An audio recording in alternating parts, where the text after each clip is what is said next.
Welcome back.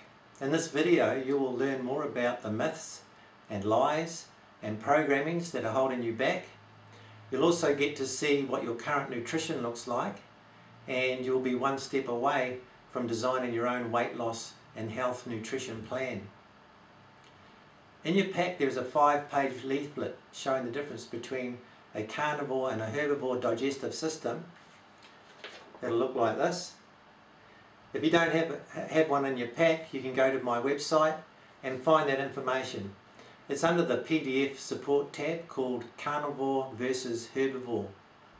You will see that physically we are clearly meat eaters. Here's why we are meat eaters. Our genes have been shaped by the 2.5 million years that our ancestors lived as hunter-gatherers. This period is known as the Paleolithic era or Stone Age, because it begins with the first use of stone tools. The Stone Age makes up 99.5% of our human history. The introduction of agriculture was only 12,000 years ago. There were more than 100,000 generations of hunter-gatherers, then 600 generations of farmers, and there have only been 10 generations living in the industrial age. Let's get that in perspective.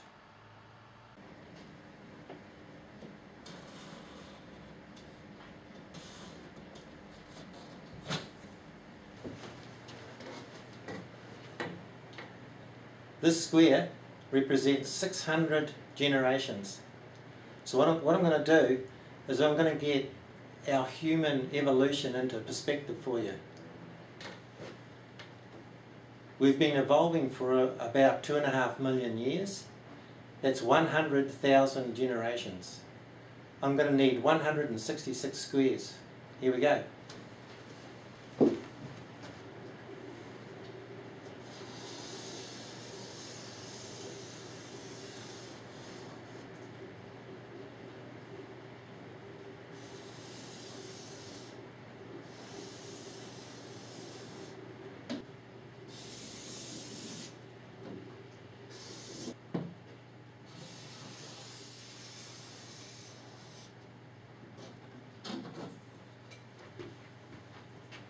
Done it.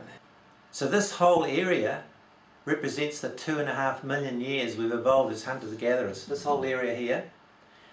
Each square represents 600 generations. The discovery that seeds were the beginnings of new plants meant that we could stop wandering around following the food. We could stay in one place and grow it. It turned small groups of wanderers into farming communities. Farming started here. This is what 12,000 years looks like in comparison to the Stone Age. When they studied the bones of these farmers and compared them to the bones of the Stone Age era, they noticed that we were starting to get shorter and fatter. They found more and more bone fractures due to weaker bone structure and some of the diseases of modern civilization, like obesity, arthritis and hardening of the arteries. So that begged the question, what was it that we ate in the Stone Age up here that kept us strong, lean and healthy? Well, in the year 2000 there were still 229 hunter-gatherer populations that had survived deep enough into the 20th century to have their diets assessed by anthropologists. Their conclusions were, first and foremost, wherever it was ecologically possible, hunter-gatherers consumed high amounts of animal food. In fact, 1 in every 5 of these 229 populations lived almost entirely on hunting and fishing. These people got more than 85% of their calories from meat and fish. Some got 100%. This alone tells us that it is possible to thrive on diets completely lacking in fruits, vegetables and grains. Did you get that? Thrive on a diet completely lacking in fruit, vegetables and grains. Now that goes against conventional wisdom, doesn't it? Only 14% got more than half of their calories from plant food, and not a single one of those populations was exclusively vegetarian. A client told me he'd just watched a documentary on TV. Apparently, The 12,000 years that we humans have been farming, there's been enough time to evolve to being able to eat grains. Next time he comes in, I'm going to show him this chart and maybe it will help him get a better perspective. It's obvious that the last 5% of the history of our species has had little effect on our genetic makeup. I think we're going to need to have at least another 1,000,000 years to evolve to grains and sugars, and you and I don't have that much time. Okay, it's time for you to see what your current nutrition looks like. In your pack you'll find the nutrition planner sheet like the one I've got here. I'm going to help you fill this out. In the top area we're going to write down everything you eat during like the average day, and once you have done this you'll clearly see the changes that you'll need to make to get fast results. The first thing I want to know is what time do you get out of bed in the morning, and when you get up what do you do? Some people get up, go do some exercise, then jump in the shower, have breakfast and then go to work. Others sleep as late as they can, then jump in the shower, quickly get dressed, skip breakfast and go to work. A mum with young kids might get up, sip on a coffee while she's organising the kids. Then when she gets back home, after dropping them off at school, she might think about eating something then. Maybe you don't have a job or a deadline and you like to sleep in. Then when you do get up, you like to sit quietly with a cuppa and contemplate for a while. You will have some sort of routine that is uniquely yours. Whether you think that routine is good or bad, it doesn't matter. Later you might find that the routine you thought was bad is actually going to benefit you. I don't want that routine to change. You get up when you get up and you do what you do. We're going to work within your personal routine. Let's say you're a typical New Zealander with a 9 to 5 job. It might look like this. 7 AM, get up, shower and dress. 7:45, breakfast, cornflakes and canned fruit. 10 AM, morning break, muesli bar and instant coffee with no sugar. 12:30, lunchtime, sandwich and an apple. 3 PM, an afternoon break, a muffin and a cup of tea with a couple of sugars. And 6:30, dinner, meat and vegetables. And 8:30, TV snack, a Milo and a biscuit. And I haven't got room down here, but maybe we'd have a 10 o'clock bedtime. You can see I've called 10 grams of carbs a serve and 15 grams of protein a serve. You don't have to weigh anything. All you have to do is remember this. This little 85 gram tin is about 1 serve of protein. So it could be salmon, chicken, shrimps, beef or lamb. If the protein fits in this can, it's a serve.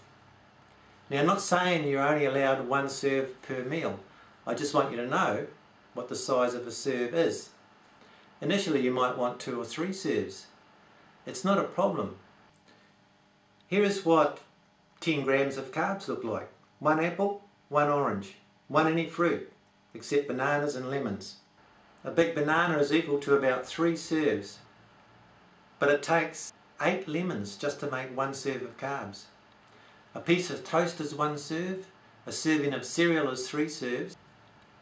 This 90 gram potato and this kumara are 2 serves each.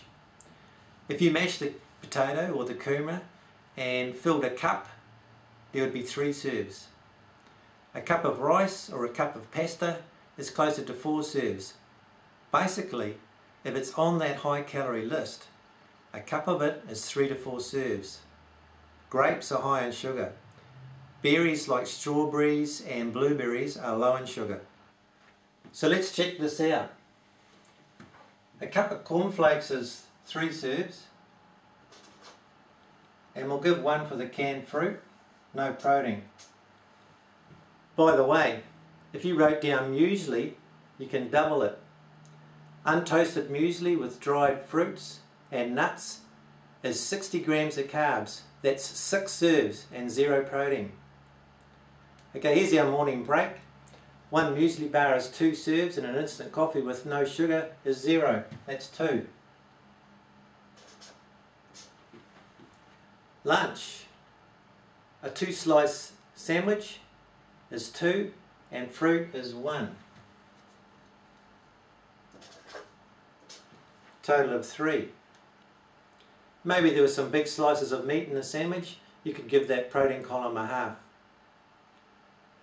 Afternoon break, a muffin is 3 and 2 teaspoons of sugar is 1 in your cup of tea, so that's a total of 3.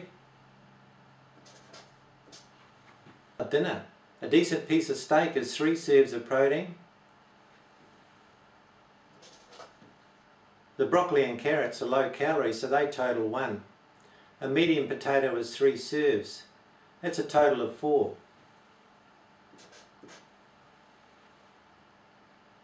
TV snack. A Milo made with water is 1 serve and 1 biscuit equals 1 serve. That's 2. Protein 0. Okay, we total that up and that's a total of 18 serves of carbs and 3 serves of protein for the day.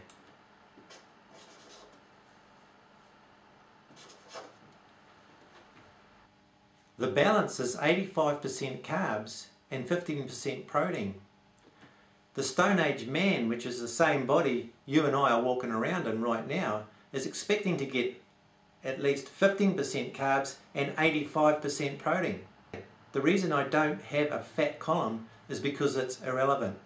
Fat comes naturally with the protein you eat.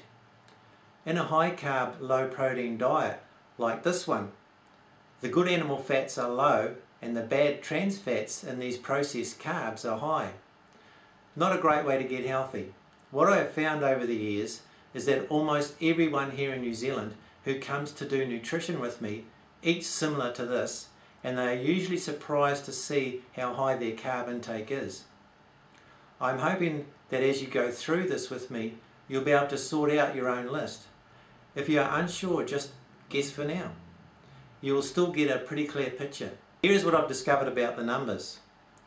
If the carb column is more than 10, people are usually gaining weight. If the carb column is between 5 and 10, their weight is staying about the same. And if they get it down to under 5, they're losing weight. If it's less than 2, they'll be losing at least 1 kilo of fat per week without getting hungry. When the carb column goes down, the protein column usually goes up to compensate.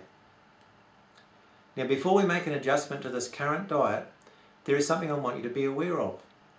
This is what I call the nourishing column, because protein and the fat that naturally comes with it provides us with the energy and the micronutrients we need for good health. Micronutrients are the things like vitamins and minerals. This person is only getting 3 serves of protein and it's all in one big hit at the end of the day. This column I call the fat making and disease column. You see, for your body to metabolize the sugars in the cereal, you need micronutrients. Minerals are the most important micronutrients that you need. And these foods won't have any micronutrients in them because they are processed foods. Heat destroys micronutrients. To metabolize these foods, you will have to rob minerals from somewhere else in your own body. And guess where most of the minerals are stored? In your bones. So this column here is the reason we have bone density problems. The metabolism of these foods also creates the type of cholesterol that is associated to heart attacks and stroke. It's called VLDL, very low density lipoprotein. The grains in the cornflakes and the muesli bar and the muffin and the sandwiches cause inflammation, gout and arthritis. You can see why I don't eat most of the foods on that column. I don't want to be fat and sick. Okay, the breakfast slide. We've been told that breakfast is the most important meal of the day. Apparently it will lift your metabolism and help you get in shape. So why is it that 80% of all women are not hungry in the morning? And why is it that when they force themselves to have breakfast, they gain weight? Something didn't add up here, so I decided to research this so-called breakfast truth. Here's some facts. Fact 1. Anthropological knowledge of our hunter-gatherer past tells us we did not eat breakfast. For the first 2 to 3 million years of our evolution, the first meal of the day would have been after we'd hunted and killed something, and we would not have been trying to spare a box of cereal. Back then, 2/3 of us were getting eaten by other animals like saber-toothed tigers and things like that, so it would have been downright silly to keep any food in the cave with us all night, as we would not have wanted to attract any man-eating animals to our place of safety. If there was any meat left over from the day before, we would have hung it up high in a tree somewhere, well away from us, while we were asleep. Mostly though, we ate small animals and there wasn't anything left over anyway. Fact number 2, breakfast was not eaten until the mid-19th century, and then only by the very rich. Most of us never ate breakfast until the 20th century. Our first meal of the day was dinner at midday. Then after a full day's work, we had an evening meal. That's 2 meals a day, which is interesting because a lot of my ladies revert back to the 2 meals a day once they start listening to their body signals rather than their conditioned beliefs. Breakfast originated from the very rich families in England in the mid-19th century. When you are so rich that you don't have to work, you will find things to amuse yourself. The British well-to-do male could spend their days hunting, shooting or fishing. Dinner in the middle of all this fun was a problem, so they got the servants to lay out a buffet meal before they left home. You should note that this early meal was high in protein. It was mostly local game and fish, some fresh breads, devilled kidneys, potted shrimp and crab, pickled meat, and tea and coffee. This buffet style meal was fortification enough for a day of country pursuits. But not for the women though, because they could stay in bed. Anyway, breakfast filtered down to the rest of us slowly over the next 100 years. Fact number 3. While we are asleep, our body is resting, recovering and detoxing. And we keep detoxing until about 10 AM. It's crazy to be putting more toxins in the body before it's had a chance to finish cleaning up from the day before. Fact number 4. The balance of hormones in your body changes throughout the day and night. In the morning, your cortisol levels are the highest they will be all day. Cortisol is a fight or flight hormone. Your body reacts to cortisol by shunting blood to the extremities, such as arms and legs, and restricting blood flow to your organs. In other words, it's not time to eat. It's time to get out of bed and get active. In the morning, your metabolism is ramped up because of high cortisol. You don't need food to lift your metabolism in the morning. It's already lifted. The bottom line is, if you eat before you get hungry in the morning, you will stop burning body fat, and you will also cut short your natural self-cleaning mechanism. A bowl of cereal in the morning will immediately stop fat burning and detoxifying. Breakfast cereals are highly processed carbohydrates, full of sugar and other unhealthy substances. Any carbohydrates eaten in the morning will also start your first round of the blood sugar roller coaster that will have you stuck for the rest of the day, leading to those afternoon sweet tooth cravings and maybe even nodding off in front of the computer. So what about fibre, you say? Well, unfortunately the fibre from grains is the wrong sort. It's full of phthalates, substances that bind essential minerals and take them out of your system, contributing to mineral deficiencies such as bone density problems and arthritis.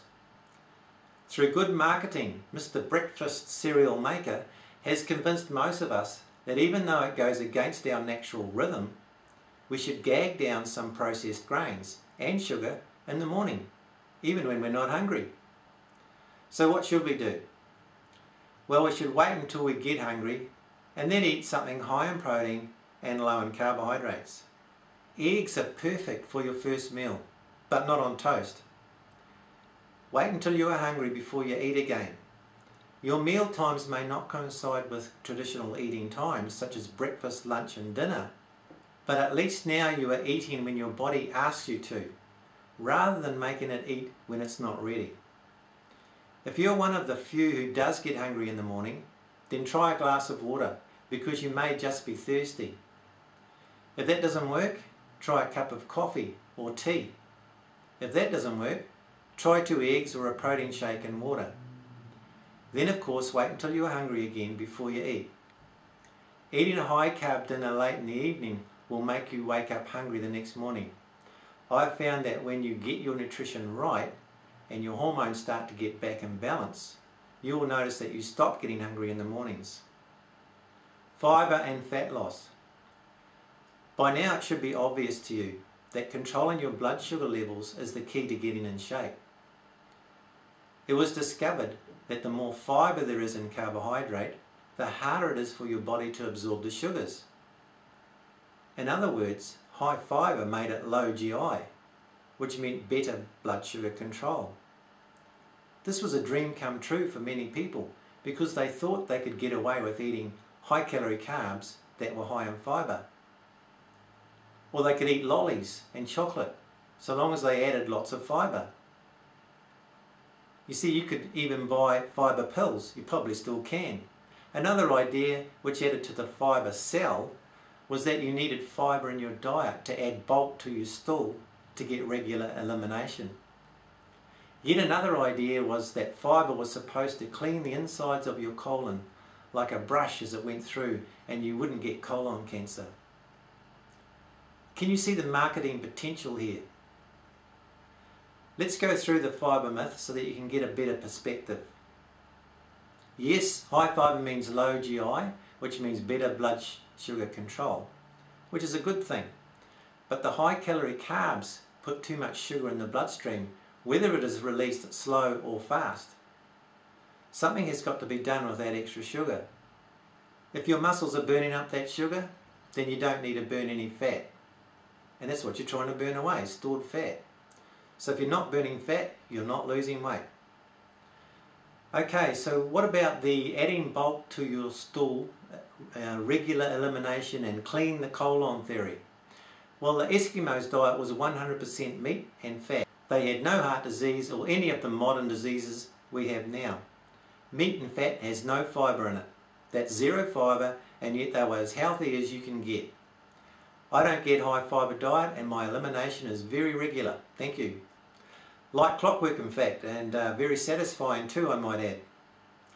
As far as cleaning the insides of your colon goes, colon cancer is more likely caused by the damaging effect of eating wheat-based foods such as breads, cakes and cookies. So eating high fibre isn't going to help that at all.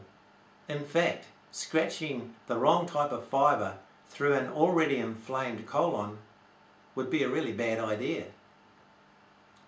This might be a good time to look at what our ancestors' diet looked like. I like to use this food pyramid here to explain some things. I got this from Mark Sisson's book called The Primal Blueprint. As you can see here, we ate mostly what we hunted. The things we gathered when we weren't hunting were these low-calorie vegetables, nuts, seeds and berries. Fruit was only available in season, so it wasn't eaten very often. Over here we have the grain products like cakes and bread and cookies, and the sweet stuff like ice cream, chocolate and lollies. There is a cross in that because it hasn't been invented yet. The fruit this guy ate was not the fruit we eat today. Our fruit is being cultivated and selectively bred to be bigger and sweeter. This apple probably has 4 times the amount of sugar that the original wild apple had. Watch out for dried fruit too. Just because a lot of water has been taken out of it doesn't mean the amount of sugar is decreased. I mean, you don't just eat one dried apricot, do you? The sugar in fruit is fructose. Fructose cannot be used for fuel until it's broken down by the liver. Our livers are already overworked trying to clean up all the toxins we ingest every day. Your body doesn't need any more stress on it. One time I had an 18-year-old girl go on a fruit-only diet. She believed it was healthy. She ate a bunch of grapes during the day and a bunch of grapes for dinner. She gained, that was all she ate. She gained 4 kilos in 3 weeks. If you want to lose weight, I suggest you don't eat fruit until you get to your goal weight. Then add it back in if you want. Just remember, it was supposed to be seasonal and very low calorie. Okay, the water myth. When I first finished my first marathon event, I noticed there was a medical tent available for the athletes. I remember looking in. There were a few people lying down. Some had heat exhaustion and others were dehydrated. The remedy was to drink water and cool down. A few years later I was at the same event. By now everyone knew that you had to drink water. Drink lots of water, they said. You can't drink too much water. You must not get dehydrated. If you're thirsty, it's already too late. What else? If your pee isn't clear, you haven't been drinking enough water. Only water will hydrate you. Coffee will dehydrate you. Heard of any of those ones? We were afraid not to drink water. I noticed that there were water stations everywhere. Drink, drink, don't forget to drink, they were yelling. At the end of the race, I noticed that once where there was a medical tent, now there was a huge marquee. There were lots of people lying down with drips stuck in their arms. Apparently, drinking too much water had depleted the sodium from their bodies, causing something called hyponatremia. It's a dangerous state to be in, and they were having a saline solution fed straight into their veins to get their electrolytes back in balance as quick as possible. Myth number 1, drink 8 glasses of water each day. Scientists say there is no clear health benefit to drinking or even sipping water all day. So where does the standard advice of drinking 8 glasses each day come from? Nobody really knows. Myth number 2, drinking lots of water helps clear out toxins. The kidneys filter toxins from your bloodstream. Then the toxins clear through the urine. So does drinking extra water each day improve the function of the kidneys? No. In fact, drinking large amounts of water tends to reduce the kidney's ability to function as a filter. Myth number 3, lots of water equals healthier skin. Look, your body is 60% water. If you weigh 80 kilograms, then almost 50 kilograms of that is water. Adding a few glasses of water each day has almost no effect. Myth number 4, drinking extra water leads to weight loss. I've found that this is not true, but drinking water can be helpful for those who need to keep their mouths busy without food, or if your mouth gets dry. Myth number 5, it's easy to get dehydrated during a workout. Well, look, dehydration sets in when a person has lost 2% of their body weight. Someone my weight would have to lose 1.5 kgs before they got dehydrated. Once when I was a runner, I wanted to find out how long it would take for me to lose 1.5 kgs. I also wanted to know if it was true that it would affect my performance. I thought the Kerikeri half marathon would be a good test. It was a hot and sunny Northland November day. I weighed myself and then I ran the whole race without water. It was actually quite good not having to slow down at the drink stations because that used to break my rhythm. After the race I weighed myself again. Running non-stop as fast as I could for 1 hour and 20 minutes had taken 1.8 kgs of fluid from my body. My performance was not affected. In fact, that was the fastest half marathon I ever ran. Sure, marathon runners and Ironman contenders need to keep hydrated, but I don't think any of us mortals are going to get dehydrated during our walk or our workout. The rule I like to go by is if you're thirsty, drink. If you aren't thirsty, you most likely don't need to. And by the way, that steak or chicken that you eat, they're more than 50% water. All those watery, fibrous, low-calorie vegetables hydrate us as well. Real food provides energy, nutrients and water. A cup of coffee does not dehydrate you either. I tested that one myself. It's 99.9% water, for goodness sake. Right, the salt myth. Highly processed foods are usually high in refined salt. They did a study on a typical American diet, which included a lot of takeaways. The conclusion was that high amounts of salt harden the arteries, which led to a higher chance of heart disease. For some reason, they didn't conclude the most obvious. High amounts of flour, sugar, trans fats and commercial salt harden the arteries and make you sick and make you fat. Unrefined sea salt, on the other hand, is a mineral-rich extract from evaporated seawater. The salt trade was a time in history when salt-rich provinces traded with salt-poor provinces. It was once worth more than gold. To the body, unrefined salt is important as food or air. The real salt I have in my hand here contains 10 minerals, including calcium, magnesium and iodine. It has more than 60 naturally occurring trace minerals. The refined salt you buy from the supermarket will have all the minerals stripped out of it so that it looks white and clean. Then they add silicon to it so that it pours out smoothly, otherwise it would be all lumpy. Then they add iodine back in. The real food you are going to eat soon will taste even better when you add some real salt to it. Now I want you to try and imagine a typical day of the Stone Age man. About 2/3 of us were getting killed off or eaten by a saber-toothed tiger or something like that before we made the average age of 28. The cave we lived in would have helped to protect us from wild animals and the weather. We probably didn't get up early each morning to go for a jog. You see, when you're on the brink of survival, you don't waste any unnecessary energy doing silly things like that. You probably didn't even get up early. It's cold in the morning and you would waste unnecessary energy trying to keep warm. You didn't kill animals by chasing them around. They do fast, you too slow. No, you would have used your brain. Maybe dug a hole and put some spikes at the bottom, covered it with thin sticks and leaves and hoped some poor animal would fall into it.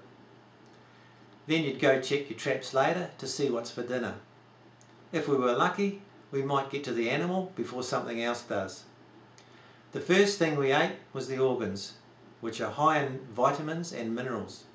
For instance, the selenium in the kidneys is 20 times higher than in the flesh of meat. Vitamin B12 is 30 times higher as well. We might have cooked the animal over a fire. There are about a dozen of us in the family group, so we would have eaten the whole thing. The skin was used for clothes. Not much would have gone to waste. We had no plates, no knives and no forks. We ate with our hands. We didn't go collect some green leafy vegetables to make the meal look pretty. We probably ate one big meal a day. There would have been days that we never got anything to eat. In video 4, we're going to make a new nutrition plan for you. But right now, here is a quick overview of this DVD. Your body evolved over 100,000 generations. Your genes are still the same as that caveman. Your body is expecting to get the same food as that caveman. 85% of the calories in your diet should be meat and fat. Breakfast is a lie. High fibre does not give you fat loss. High fibre is not essential if you eat correctly. One piece of fruit is at least 1 serve of sugar. Dried fruit can trick you into eating lots of sugar. Water, you don't have to force it down if you don't want to. Real salt is good for you. In the next video, I will help you plan a fat loss menu that you can test for 2 weeks. As we do that, I will expose some more myths. For instance, there is a fear that missing meals or fasting will slow down your metabolism. This myth is probably what led to the eating every 3 hours idea. Who knows? I'll explain more in video 4. See you there.